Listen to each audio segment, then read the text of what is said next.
Hi friends, welcome to Tutor Joes. நம்ம பார்க்க போகிற டாபிக் பார்த்தீங்கன்னா சி ப்ரோக்ராமில் ஒரு ஸ்டாப் வாட்ச் எப்படி கிரியேட் பண்ணுறது அப்படின்னு சொல்லி பார்க்க போகிறோம். இப்போ ஸ்டாப் வாட்சில் பார்த்தீங்கன்னா நம்மளுக்கு ஹார்ஸ் மினிட் செகண்ட் நமக்கு டிஸ்பிளே ஆகணும். அப்போ அதுக்காக இன்டீஜர் டேட்டா டைப்பில் ஹச் எம் எஸ் அப்படின்னு சொல்லி ஒரு 3 வேரியபிள் டிக்ளேர் பண்ணிக்கிறேன். இந்த வேரியபிளில் பார்த்தீங்கன்னா 0 அப்படின்னு சொல்லி இந்த இடத்துல இன்சிலைஸ் பண்ணிக்கிறேன். 3 வேரியபிளுக்குள்ளேயும் பார்த்தீங்கன்னா 0 அப்படிங்கிற வேல்யூ கொடுத்து இன்சிலைஸ் பண்ணிக்கிறேன். அடுத்து நெக்ஸ்ட்டு பார்த்தீங்கன்னா இந்த இடத்துல வைல் லூப் நான் யூஸ் பண்ணிக்கிறேன். வைல் இதில் கண்டிஷன் பார்த்தீங்கன்னா 1 அப்படிங்கிறத கொடுத்துக்கிறேன். இப்போ அது நமக்கு லூப் ஸ்டாப் ஆகாது, கண்டினியூவாக ரன் ஆகிக்கிட்டே இருக்கும். அப்போ இதில் பார்த்தீங்கன்னா நான் printf யூஸ் பண்ணி ஹார்ஸ் மினிட் செகண்ட் நான் ஃபஸ்ட்டு பிரிண்ட் பண்ணுறேன். /n நியூ லைனுக்காக %d ஃபஸ்ட்டு பார்த்தீங்கன்னா நம்மளுக்கு ஹார்ஸ் பிரிண்ட் ஆகணும். நெக்ஸ்ட் நமக்கு மினிட் பிரிண்ட் ஆகணும் %d. அடுத்து பார்த்தீங்கன்னா நம்மளுக்கு செகண்ட்ஸ் பிரிண்ட் ஆகணும் %d கொடுத்துக்கிறேன். h, m, s அப்படிங்கிற வேரியபிள் நேம் கொடுத்துறேன். இப்போ இதில் பார்த்தீங்கன்னா ஃபஸ்ட் நம்மளுக்கு 0 அப்படின்னு சொல்லி டிஸ்பிளே இருக்கும். இப்போ ஒவ்வொரு தாட்டி லூப் நமக்கு ரன் ஆகும் போதுமே எஸ் அப்படிங்கிற வேரியபிளை நான் இன்க்ரிமெண்ட் பண்ணிக்கிறேன். அதாவது எஸ் அப்படிங்கிற நம்மளுடைய செகண்ட்ஸு. அப்போ செகண்ட்ஸை 1 by 1 இன்க்ரிமெண்ட் பண்ணுறேன். இப்போ நமக்கு அந்த வைல் லூப் ரன் ஆகும்போது ஃபஸ்ட்டு 0, அடுத்து 1, 2, 3 அப்படின்னு சொல்லி நமக்கு இன்க்ரிமெண்ட் ஆகிட்டே இருக்கும். இப்போ இதில் பார்த்தீங்கன்னா ஒரு கண்டிஷன் செக் பண்ணிக்கிறேன். இஃப் எஸ்ஸில் இருக்க வேல்யூ நமக்கு 59 அப்படின்னு சொல்லி இருந்தால் எம்மோட வேல்யூ 1 இன்க்ரிமெண்ட் ஆகணும். அதாவது நமக்கு 1 மினிட் இன்க்ரிமெண்ட் ஆகணும். அதனால் எம் ++ அப்படிங்கிறத கொடுத்துக்கிறேன். மறுபடியும் பார்த்தீங்கன்னா எஸ் அப்படிங்கிற வேரியபிள்குள்ளார 0 அப்படிங்கிற வேல்யூ கொடுத்துக்கிறேன். அடுத்து இன்னொரு கண்டிஷன் செக் பண்ணிக்கிறேன்.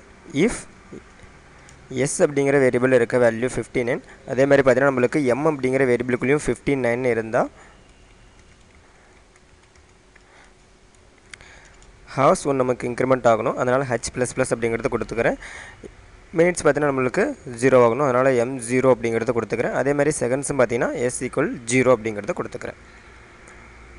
இப்போ இதில் இன்னொரு கண்டிஷன் கொடுத்துக்கிறேன். இப்போ இந்த கண்டிஷனில் பார்த்தீங்கன்னா நம்மளுக்கு எம்மோட வேல்யூ 59 இருக்கக்கூடாது. அதனால் m not equal 59 அப்படிங்கிற கண்டிஷன் கொடுத்துக்கிறேன். இந்த வைல் லூப் பார்த்தீங்கன்னா நம்மளுக்கு கண்டினியூவாக ரன் ஆகும். இப்போ ஒவ்வொரு தாட்டி லூப் ரன் ஆகும் போதுமே நமக்கு 1 செகண்ட் டிலே ஆகணும். அதனால் இந்த இடத்துல ஸ்லீப் அப்படிங்கிற ஃபங்க்ஷனை யூஸ் பண்ணிக்கிறேன்.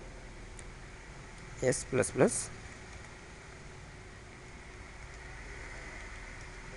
sleep ஸ்லீப்பில் பார்த்தீங்கன்னா 1 அப்படிங்கிற வேல்யூ கொடுத்துறேன். இப்போ நமக்கு 1 செகண்ட் இந்த அவுட்புட் நமக்கு டிலே ஆகும். அடுத்து நெக்ஸ்ட் பார்த்தீங்கன்னா அவுட்புட்டை கிளியர் பண்ணிக்கிறேன். clr clear screen ஃபங்க்ஷன் கொடுத்து அவுட்புட்டை கிளியர் பண்ணிக்கிறேன். இப்போ இதில் பார்த்தீங்கன்னா நம்மளுக்கு அந்த வாட்ச் கண்டினியூவாக ரன் ஆகிக்கிட்டே இருக்கும்.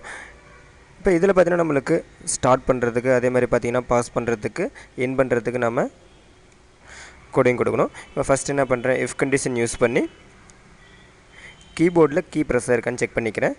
இஃப் கீபோர்ட் ஹிட், ஒருவேளை நமக்கு கீபோர்ட் ப்ரெஸ் ஆகிருந்தால் அதில் இருக்க வேல்யூ பார்த்தீங்கன்னா நான் கெட் பண்ணிக்கிறேன். ch அப்படிங்கிற வேரியபிளுக்குள்ளார get ch அப்படிங்கிற ஃபங்க்ஷன் யூஸ் பண்ணி அந்த கேரக்டரை நான் ஃபஸ்ட்டு கெட் பண்ணிக்கிறேன். இப்போ இந்த ch அப்படிங்கிற வேரியபிளை பார்த்தீங்கன்னா கேரக்டர் டேட்டா டைப்பில் நான் டிக்ளேர் பண்ணிக்கிறேன். ch அப்படிங்கிற வேரியபிளை டிக்ளேர் பண்ணிக்கிறேன். இப்போ இதில் பார்த்தீங்கன்னா நான் எஸ் அப்படிங்கிற கீ ப்ரெஸ் பண்ணும்போது நமக்கு ஸ்டார்ட் ஆகணும். பி அப்படிங்கிற பட்டனை நம்ம ஃபஸ்ட்டு ப்ரெஸ் பண்ணும்போது பாஸ் ஆகணும். அதே மாதிரி பார்த்தீங்கன்னா மறுபடியும் நம்ம பின்னு ப்ரெஸ் பண்ணால் நமக்கு ஆட்டோமேட்டிக்காக கண்டினியூ ஆகணும்.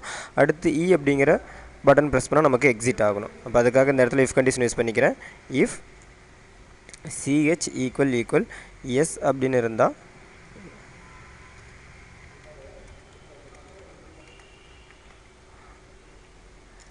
h அப்படிங்கிற வேரியபிள்குள்ளேயும் m அப்படிங்கிற வேரியபிள்குள்ளேயும் s அப்படிங்கிற வேரியபிள்குள்ளேயும் 0 அப்படிங்கிற வேல்யூ ஸ்டோர் பண்ணிடுறேன். இப்போ அது ஆட்டோமேட்டிக்காக பார்த்தீங்கன்னா நமக்கு ஸ்டார்டிங்கிலேருந்து ரன் ஆகும்.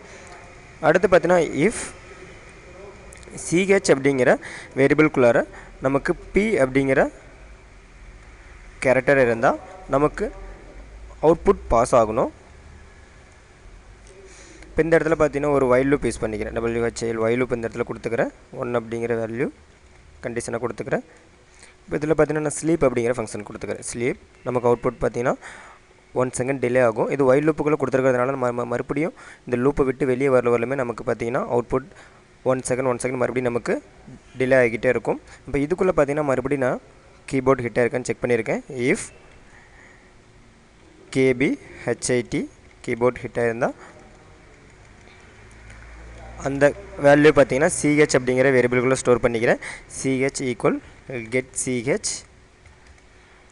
இஃப் சிஹெச் அப்படிங்கிற வேரியபிள்குள்ளே பார்த்தீங்கன்னா நம்மளுக்கு பி அப்படிங்கிற கேரக்டர் இருந்தால் நமக்கு இந்த லூப்பை விட்டு பிரேக் ஆகணும். அதனால் பிரேக் அப்படிங்கிற கீவேர்டு கொடுத்துக்கிறேன்.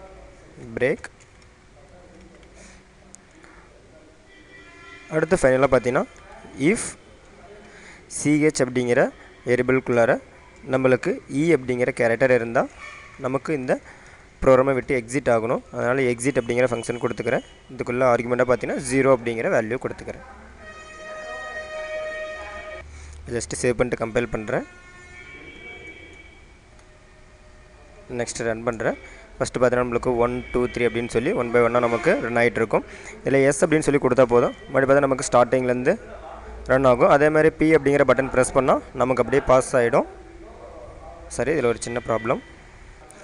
இது கிளியர் ஸ்க்ரீன் பார்த்தீங்கன்னா நம்ம பிரிண்ட்எஃப்க்கு அடுத்து கொடுத்துட்டோம். ஆனால் கிளியர் ஸ்க்ரீன் பார்த்தீங்கன்னா நம்மளுக்கு பிரிண்ட்எஃப்க்கு முன்னாடி கொடுக்கணும். CLR கிளியர் ஸ்க்ரீன் கொடுத்துக்கிறேன். இப்போ ஜஸ்ட் நான் ரன் பண்ணுறேன்.